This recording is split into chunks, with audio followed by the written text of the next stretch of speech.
Hi, ಕೆದವರು ಇವತ್ತು KCET ರಿಸಲ್ಟನ್ನು announce ಮಾಡಿದ್ರು. ಅದ್ರ ಜೊತೆಗೆ ಒಂದು ಅಪ್ಡೇಟನ್ನು ಕೂಡ ನೀಡಿದ್ದಾರೆ. ಅದನ್ನು ನಾವು ಈ ವಿಡಿಯೋ ತಿಳ್ಕೊಳ್ತಿದ್ವಿ. ನಂತರ ಈಗ ತುಂಬ ಸ್ಟೂಡೆಂಟ್ಸ್ ಕೌನ್ಸಿಲಿಂಗ್ ಯಾವ ಸ್ಟಾರ್ಟ್ ಆಗುತ್ತೆ ಅನ್ನೋ ಪ್ರಶ್ನೆಯೂ ಕೂಡ ಕೇಳ್ತೀರಾ.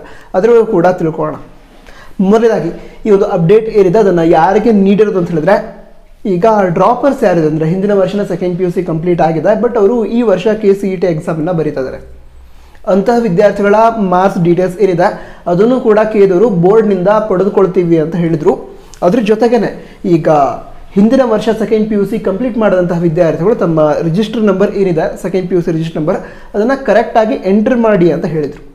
ಈಗ ಯಾವ್ಯಾವ ವಿದ್ಯಾರ್ಥಿಗಳು ತಮ್ಮ ರಿಜಿಸ್ಟರ್ ನಂಬರನ್ನು ಕರೆಕ್ಟಾಗಿ ಎಂಟರ್ ಮಾಡಿರಲಿಲ್ಲ ಅಂತಹ ವಿದ್ಯಾರ್ಥಿಗಳಿಗೆ ಈ ಕ್ವಾಲಿಫೈಯಿಂಗ್ ಎಕ್ಸಾಮ್ QE ಅಂತ ಹೇಳಿ ಕೊಡ್ತಾರೆ. ಅದು ಕ್ವಾಲಿಫೈಯಿಂಗ್ ಎಕ್ಸಾಮ್.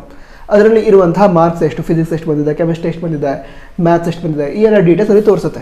ಬಟ್ ತುಂಬ ವಿದ್ಯಾರ್ಥಿಗಳಿಗೆ ಅಲ್ಲಿ QE ಇದ್ದಲ್ಲಿ ಇನ್ನೂ ತೋರಿಸ್ತಾ ಇಲ್ಲ, ಮಾರ್ಕ್ಸ್ ಡೀಟೇಲ್ಸ್ ಅಲ್ಲಿ ತೋರಿಸ್ತಾ ಇಲ್ಲ. ಯಾಕಂತಂದರೆ ವಿದ್ಯಾರ್ಥಿಗಳು ತಮ್ಮ ಮಾರ್ಕ್ಸ್ ಡೀಟೇಲ್ಸ್ ಅಂತಂದರೆ ತಮ್ಮ ಸೆಕೆಂಡ್ PUC ರಿಜಿಸ್ಟರ್ ನಂಬರ್ ಕರೆಕ್ಟಾಗಿ ಎಂಟರ್ ಮಾಡಲಿಲ್ಲ ಅಂತ ಕೆದವರು ಹೇಳ್ತಾ ಇರೋದು. ಓಕೆ, ಹಾಗಿದ್ರೆ ಇದಕ್ಕೆ ಸೊಲ್ಯೂಷನ್ ಕೂಡ ಇದೆ.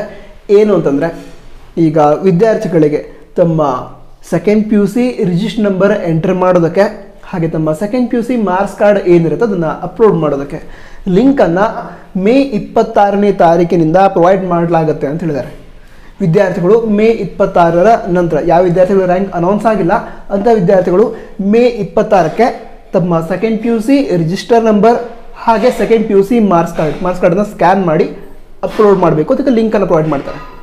ನೀವು ಆ ರೀತಿ ಪ್ರಾಸೆಸನ್ನು ಫಾಲೋ ಮಾಡಿದ ನಂತರ ನಿಮಗೆ ಸ್ಪಾಟ್ ರ್ಯಾಂಕಿಂಗ್ ಅಂತ ಅನೌನ್ಸ್ ಮಾಡ್ತಾರೆ.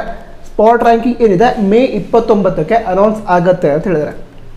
ಓಕೆ, ಸ್ಪಾಟ್ ರ್ಯಾಂಕಿಂಗ್ ಅನೌನ್ಸ್ ಆದ ನಂತರ ಎಲ್ಲ ವಿದ್ಯಾರ್ಥಿಗಳು ಕೂಡ ರ್ಯಾಂಕ್ ಅನೌನ್ಸ್ ಆದ ರೀತಿ ಆಗುತ್ತೆ. ಅದರ ನಂತರ ಕೌನ್ಸಿಲಿಂಗ್ ಸ್ಟಾರ್ಟ್ ಆಗುತ್ತೆ. ಈಗ ಕೌನ್ಸಿಲಿಂಗ್ ಸ್ಟಾರ್ಟ್ ಆಗೋದಕ್ಕಿಂತ ಮೊದಲು ಈ ನೀಟ್ ರಿಸಲ್ಟ್ ಕೂಡ ಬರಬೇಕು. ಸೊ ನೀಟ್ ರಿಸಲ್ಟ್ ಬರಬೇಕು, ಹಾಗೆ ಸ್ಪಾಟ್ ರ್ಯಾಂಕಿಂಗ್ ಅನೌನ್ಸ್ ಆಗಬೇಕು.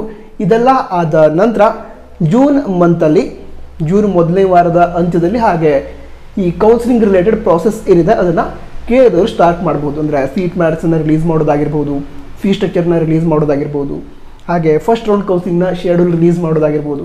ಈ ರೀತಿ ಪ್ರಾಸೆಸ್ ಏನಿದೆ ಇದು ಜೂನ್ ಮೊದಲನೇ ವಾರದ ಅಂತ್ಯದಲ್ಲಿ ಸ್ಟಾರ್ಟ್ ಆಗುವಂತಹ ಚಾನ್ಸಸ್ ಇದೆ. ಇದಿಷ್ಟು ವಿಷಯ ಆಗಿತ್ತು. ಬೇರೆ ಡೌಟ್ಸ್ ಅಂದರೆ ಕಮೆಂಟ್ ಬಾಕ್ಸ್ ತಿಳಿಸಿ. All the best. ಜೈ ಹಿಂದ್. ವಂದೇ ಮಾತರಂ.